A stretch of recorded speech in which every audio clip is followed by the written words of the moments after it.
Rembulan muda menggantung malu-malu di langit malam yang jernih, memancarkan cahaya perak yang lembut menyelinap melalui celah gorden kamar kami yang berwarna putih gading.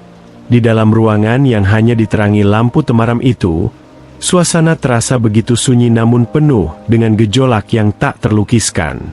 Jantungku berdegup begitu kencang, seolah setiap detaknya bergema memenuhi seluruh sudut kamar. Aku bisa merasakan telapak tanganku dingin dan sedikit gemetar karena rasa gugup yang luar biasa.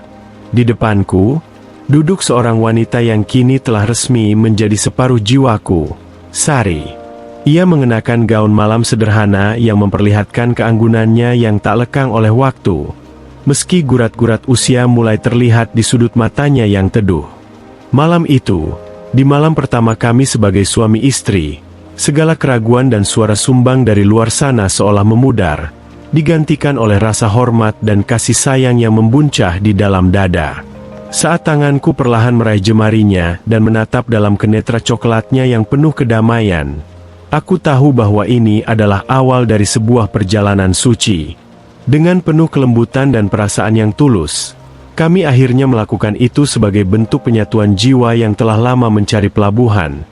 Sebuah momen sakral yang dilakukan dengan penuh kesantunan dan rasa syukur, membuktikan bahwa cinta sejati tidak pernah terlambat untuk datang. Dan malam itu menjadi saksi bisu bahwa takdir selalu punya cara yang paling indah untuk mempertemukan dua manusia yang saling membutuhkan. Banyak orang menganggapku telah kehilangan akal sehat.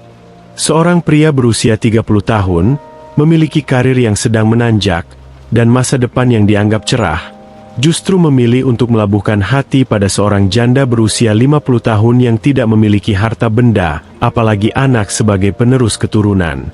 Kamu sedang menghancurkan masa depanmu sendiri, Raka, ucap ayahku dengan nada kecewa yang mendalam saat pertama kali aku mengutarakan niatku untuk meminang Sari. Teman-temanku di kantor pun tak kalah sinisnya. Mereka berbisik-bisik di belakangku, bertanya-tanya sihir apa yang telah diberikan wanita tua itu, hingga aku begitu bertekuk lutut. Di mata mereka, Sari adalah beban.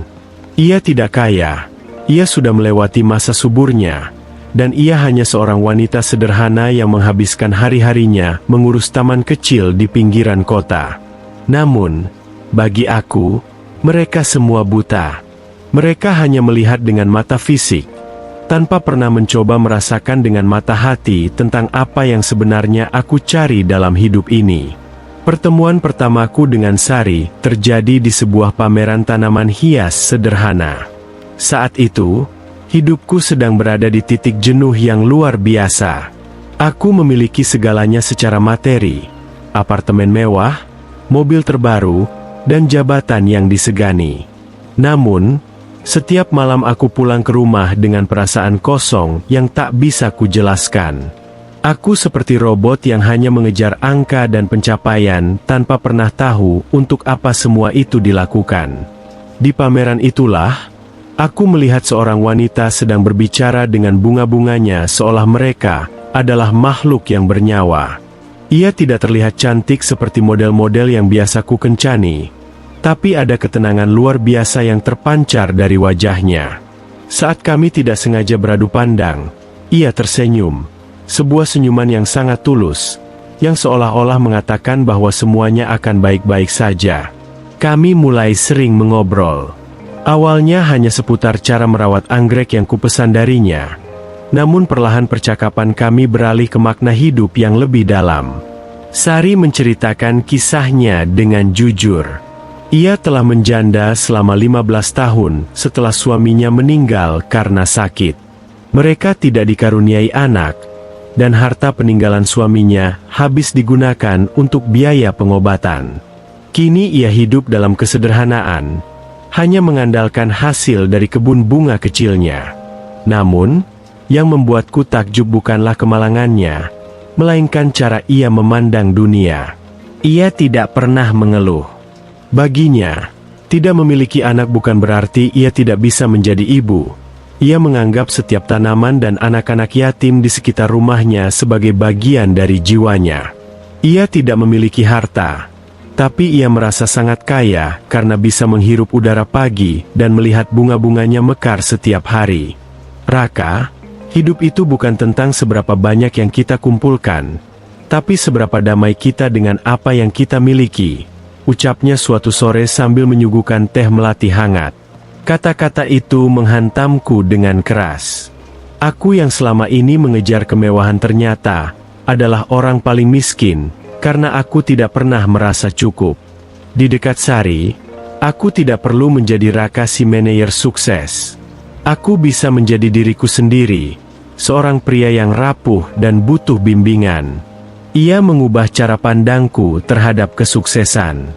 Ia mengajariku bahwa kebahagiaan tidak terletak pada apa yang ada di dalam rekening bank, melainkan pada ketenangan pikiran dan keikhlasan hati.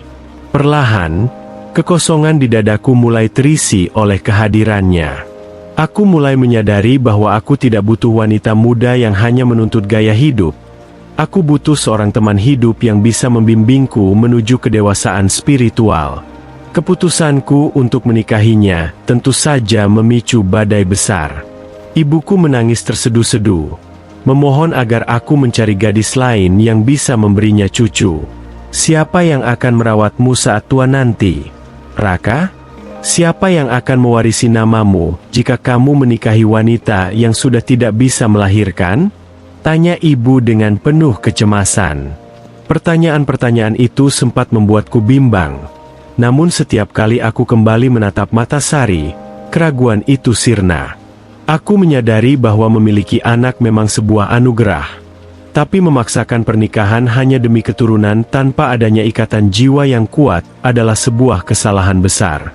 Aku memilih untuk mencintai Sari dengan segala kekurangannya, termasuk kenyataan bahwa kami mungkin tidak akan pernah memiliki anak biologis.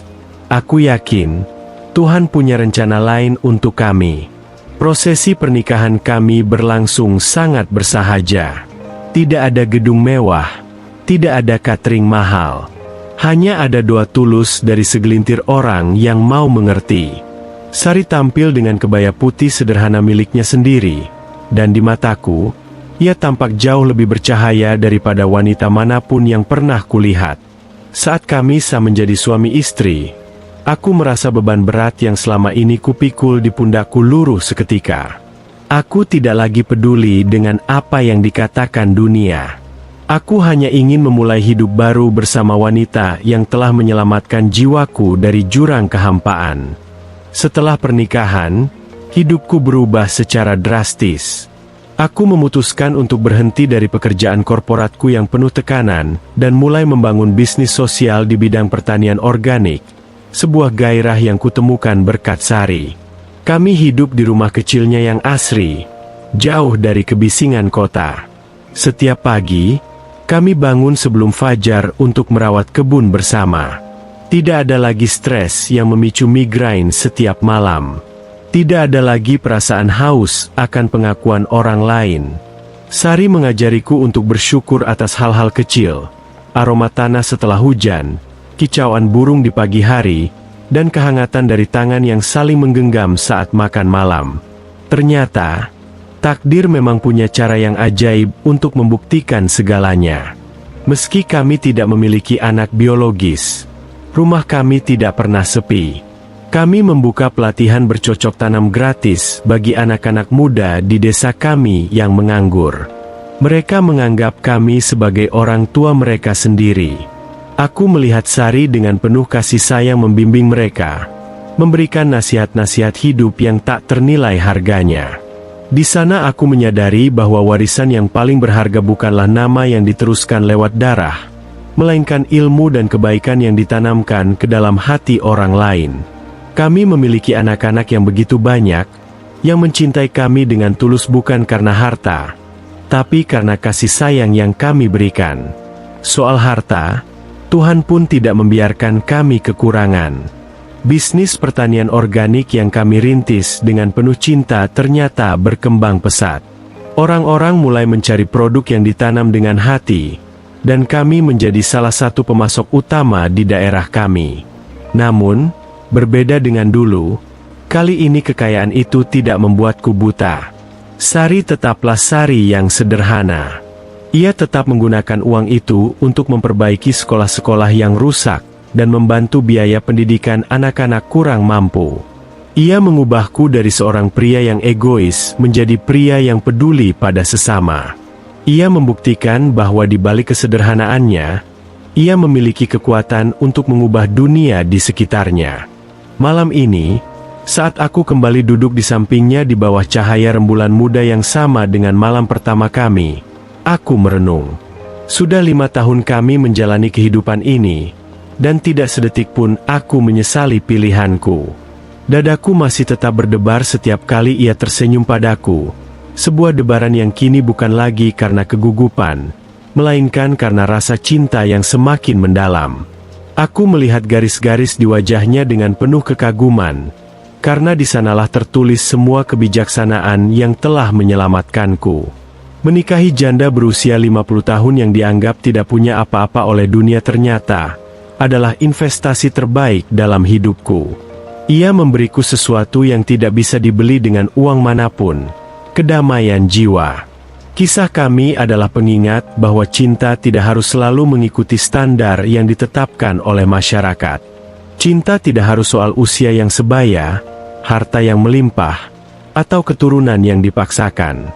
Cinta adalah tentang siapa yang mampu membuatmu menjadi versi terbaik dari dirimu sendiri.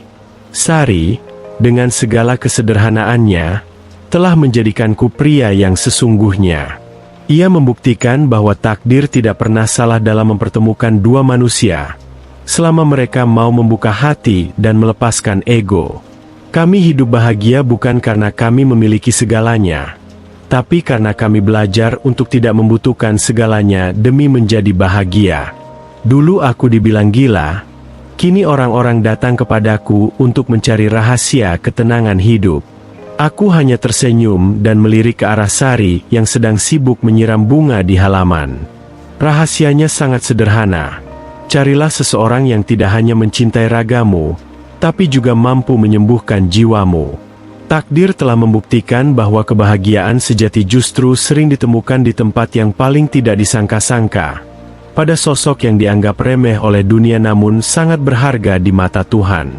Aku bersyukur pada malam pertama itu, pada rembulan muda itu, dan pada keberanianku untuk memilih cinta di atas segalanya. Karena pada akhirnya, cinta itulah yang memberi makna pada setiap napas yang kuhirup hingga saat ini.